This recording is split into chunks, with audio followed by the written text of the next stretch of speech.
ಈ ಒಂದು ಸಮಾನತೆಯ ಸಭೆಯನ್ನು ನಮ್ಮ ಚೇತನ್ ಅಹಿಂಸಾ ಅವರು ಒಂದು ಸಮಾಜದ ನಿಟ್ಟಿನಲ್ಲಿ ನಾವು ಯಾವ ರೀತಿ ನಮ್ಮ ಇಡೀ ಕರ್ನಾಟಕದ ವ್ಯವಸ್ಥೆ ಈಗ ಯಾವ ಥರ ಆಗಿದೆ, ಭಾರತದ ಅನೇಕ ರಾಜ್ಯಗಳ ವ್ಯವಸ್ಥೆ ಯಾವ ಥರ ಆಗಿದೆ, ರಾಜಕೀಯ ವಿದ್ಯಮಾನಗಳನ್ನು ನಾವೆಲ್ಲ ಗಮನಿಸಿದ್ದೇವೆ. ಪ್ರಸ್ತುತವಾಗಿ ಅಂಬೇಡ್ಕರ್ ಹೇಳಿರ್ತಕ್ಕಂಥ ಈಗಿನ ಸಂವಿಧಾನದ ಆಶಯಗಳು ಇಲ್ಲಿ ಸರಿಯಾಗಿ ವರ್ಕ್ ಆಗ್ತಾ ಇಲ್ಲ. ಅಲ್ಲದೆ ಅನೇಕ ರೀತಿಯಾಗಿ ನೋಡ್ರಿ, ಶೋಷಿತರಿಗೂ, ದಮನಿತರಿಗೂ, ಬಡವರಿಗೂ ಸಂಪೂರ್ಣವಾಗಿ ಎಲ್ಲರೂ ಒಂದೇ ಅಂತೇಳಿ ಈ ಸಂವಿಧಾನವನ್ನು ನಮಗೆ ಬಾಬಾ ಸಾಹೇಬರು ಅನೇಕ ಜನರೆಲ್ಲ ಸೇರಿ ನಮಗೆ ನೀಡಿದ್ದಾರೆ.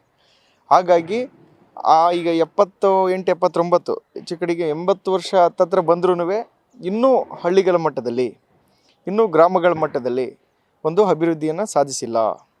ರಾಜಕೀಯ ಸಮಾನತೆ ಇಲ್ಲ, ಆರ್ಥಿಕ ಸಮಾನತೆ ಇಲ್ಲ, ಸಾಮಾಜಿಕ ಸಮಾನತೆಯನ್ನು ನಾವು ಕಾಣ್ತಾ ಇಲ್ಲ. ಈಗ ಭ್ರಷ್ಟಾಚಾರ ತಲೆದೋರಿದೆ. ಈ ಶಾಸಕಾಂಗ, ಕಾರ್ಯಾಂಗ, ನ್ಯಾಯಾಂಗ, ಇತ್ತೀಚಿನ ದಿನಗಳಲ್ಲಿ ನಾವೇನು ಮಾಧ್ಯಮಾಂಗ ಅಂತೇಳಿ ಕರಿತಾ ಇದ್ದೇವೆ, ಇವುಗಳ ಈ ಒಂದು ರೀತಿ ನೀತಿಗಳನ್ನು ನೀವೆಲ್ಲ ನೋಡಿದ್ದೀರಿ.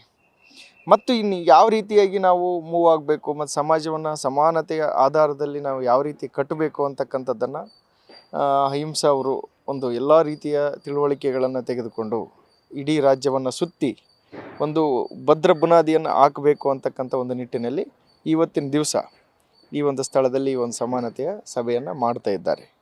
ಈಗ ರಾಜಕೀಯ ಪಕ್ಷಗಳು ಯಾವುದೇ ಇರಲಿ, ನಾವು ಏನು ಮಾಡಬೇಕು ಅನ್ನೋದನ್ನು ಮರೆತು, ಈಗ ನೋಡಿ, ಒಂದು MLAಗಳು ಮೊದಲಿಗೆ ಯಾವ ರೀತಿ ಇದ್ದರು, ಹಿಸ್ಟ್ರಿ ಎಲ್ಲ ನೋಡ್ತಾ ಬರ್ತೇವೆ. MP ಗಳು ಯಾವ ರೀತಿ ಇದ್ದರು, ಮಿನಿಸ್ಟ್ರುಗಳು ಯಾವ ರೀತಿ ಇದ್ದರು, ಆವತ್ತಿನ ಅವ್ರು ಫಸ್ಟ್ MLA ಆಗ್ತಕ್ಕಂಥ ಸಂದರ್ಭದಲ್ಲಿ ಅವ್ರದ್ದು ಆಸ್ತಿ ಎಷ್ಟಿತ್ತು, ಇವತ್ತು ಆಸ್ತಿ ಎಷ್ಟಿದೆ, ಹೇಗೆ ಬಂತು.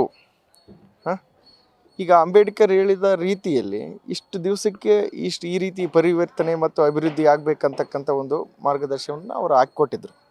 ಈಗ ನಾವು ನೋಡ್ತಾ ಹೋದಾಗ ಇಷ್ಟು ವರ್ಷ ಆದ್ರೂ ಸ್ವತಂತ್ರ ಬಂದು ಸಂವಿಧಾನ ಜಾರಿಯಾಗಿ ಈ ಅನೇಕ ಪಕ್ಷಗಳು ಆಡಳಿತವನ್ನು ನಡೆಸಿದ್ರೂ ಯಾವುದೇ ರೀತಿಯ ನ್ಯಾಯಬದ್ಧವಾಗಿರ್ತಕ್ಕಂಥ ಇಲ್ಲಿಯವರೆಗೂ ಸಮರ್ಪಕವಾಗಿರ್ತಕ್ಕಂಥ ಆಡಳಿತಗಳು ನಡೆದಿಲ್ಲ. ಪ್ರಜೆ ರಾಜನಾಗಿಲ್ಲ, ದುಡಿಯುವ ಕೈಗಳಿಗೆ ಶಕ್ತಿ ಇಲ್ದಂಗಾಗಿದೆ. ಬಡವರು, ಶೋಷಿತರು, ದಮನಿತರು ಬಾಯಿ ಇಲ್ದಂಗೆ ನಶಿಸಿ ಹೋಗ್ತಾ ಇದ್ದಾರೆ.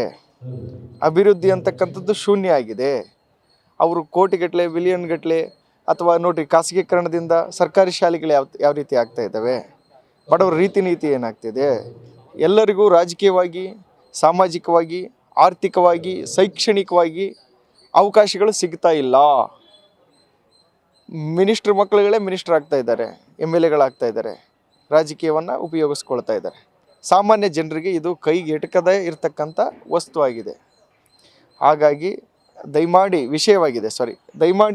ಈ ರೀತಿಯಲ್ಲಿ ನಾವು ಇನ್ನು ಮುಂದಿನ ದಿನಗಳಲ್ಲಿ ಆದ್ರೂ ಎಲ್ಲ ಸರ್ಕಾರಗಳು ಎಚ್ಚೆತ್ತುಕೊಂಡು, ಅಥವಾ ನಾವು ಪ್ರಜೆಗಳು ಪ್ರಜ್ಞಾವಂತರಾಗಬೇಕಂತ ಹೇಳ್ತಾರೆ. ಪ್ರಜೆಗಳು ಪ್ರಜ್ಞಾವಂತರಾದಾಗ ಮಾತ್ರ ಮುಂದಿನ ಏನಾದರೂ ಒಂದು ಅಭಿವೃದ್ಧಿ ಅಥವಾ ಸಮಾನತೆಯನ್ನು ಕಾಣಲಿಕ್ಕೆ ಸಾಧ್ಯ ಆಗ್ತದೆ. ಈ ಒಂದು ನಿಟ್ಟಿನಲ್ಲಿ ಕಾರ್ಯಕ್ರಮ ಮಾಡ್ತಕ್ಕಂಥದ್ದು ನಮಗೆಲ್ರಿಗೂ ಖುಷಿ. ಯುವ ಪೀಳಿಗೆಯೂ ಸಹ ಅದನ್ನು ಅರಿತುಕೊಳ್ಳಲಿ.